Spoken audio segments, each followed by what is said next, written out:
Kelly McGonigal delivered one of the most engaging presentations I have ever watched. She spoke about stress, but it was her delivery, not her topic, that made her presentation captivating.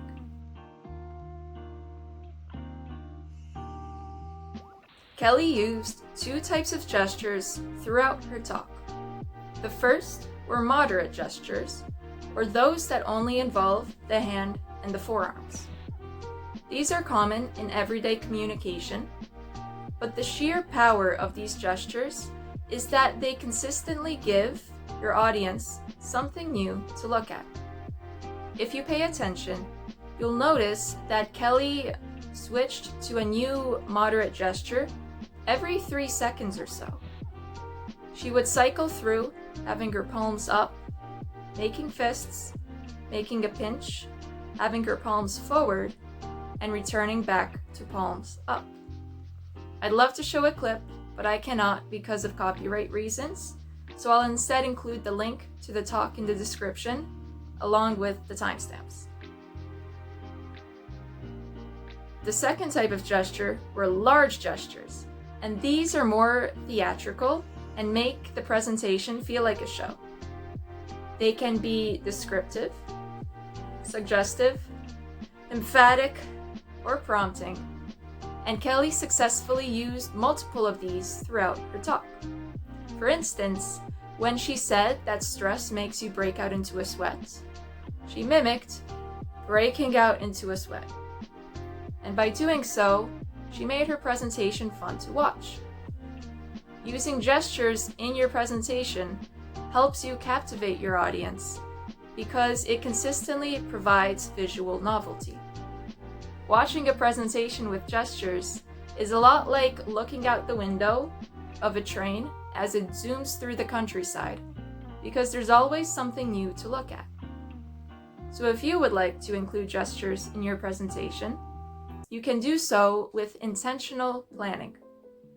For moderate gestures, you can choose 3 or 4 and intentionally cycle through them every few seconds or so. For instance, you can go from having your palms up, to fists, to a pinch, to palms forward and back to palms up, as Kelly did throughout her talk. If you want to include large gestures, you would first plan out your presentation, and then you'd go back and see which sentence can be enhanced with either a descriptive, suggestive, emphatic, or prompting gesture. As you practice, you'll see your audience having more fun watching you present.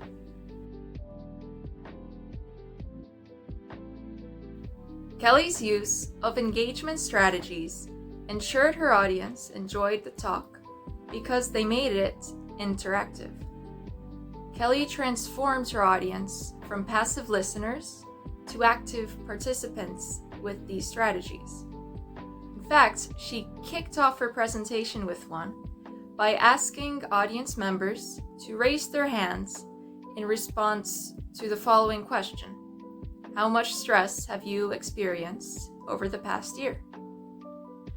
Not only did this make the audience do something physical with their bodies, it also set the stage for her to later make them think about the studies she was sharing.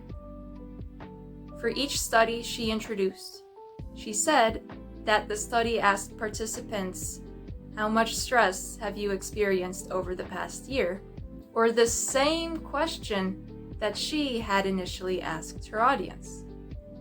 Because of this, her audience now felt more related to the paper and were more likely to think about the implications of the paper's findings and how that related to their own lives. By using this strategy, she both made the audience physically do something, raise their hands, and later think about something, which is a great way to make the presentation fun.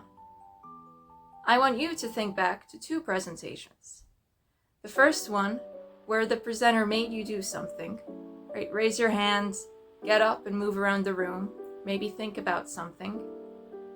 And the second, where the presenter didn't, and just left you to sit back and listen as they droned on. Which presentation did you enjoy more? Probably the first, right? The one where you were an active participant.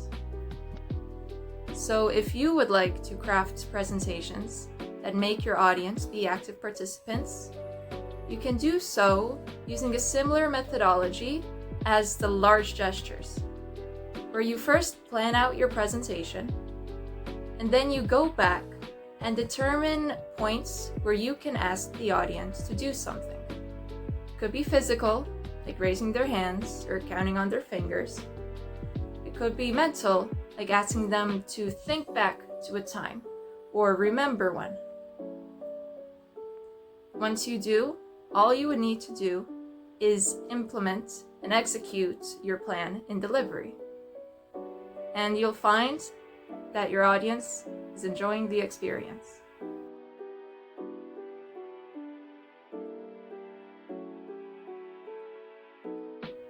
Kelly covered a lot of information in her talk. She essentially had 3 segments. The first about the significance of your belief about stress. The second about oxytocin's role in stress. And the third about the importance of connection during stress. However, I found myself feeling really fatigued as she transitioned between her 3 segments. It was as if my mind was trying to remember everything and process it all. And when it heard that she was moving on to a new topic, it just wanted to put a pause and hit the brakes and spend some time processing it all. I want you to think back to a time this happened to you. Maybe you were in school and the teacher had just thrown a lot of information at you, and you were feeling really tired and fatigued and just wanted your professor to take a break so you had time to process it. But they didn't, and they just kept going. It probably wasn't the best experience. And as a presenter, it's probably not the experience you wanted to create. You probably didn't want your audience to feel tired and to want you to stop talking. But you don't have the luxury to take that 30-second pause that your audience wants. What you can instead do is prevent the audience from even needing to spend the mental energy processing. You can tell them the key takeaway and even write it on your slides in one short sentence, so that way your audience, instead of trying to synthesize all the information themselves, they can just remember that one short sentence. Think of it like this. Telling your audience the key takeaway is like handing them a cup of coffee, because it reduces the amount of fatigue they experience. If you want to implement this in your presentation, the next time you throw a lot of information at someone, you can tell them the key takeaway.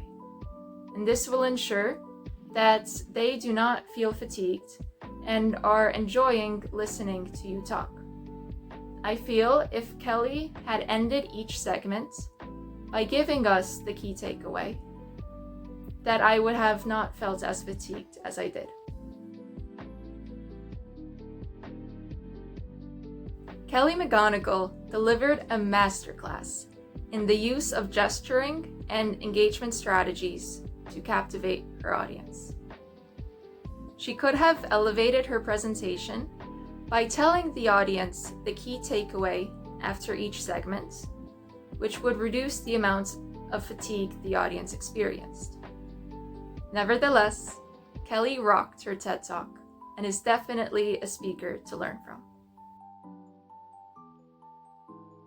If you stayed till the end, thank you. I hope you found some value in this video. And if you noticed something that I could have done better, either in my presentation or in the making of the video, please leave a comment letting me know. Feedback is one of the best ways to improve, so I'd appreciate anything you share.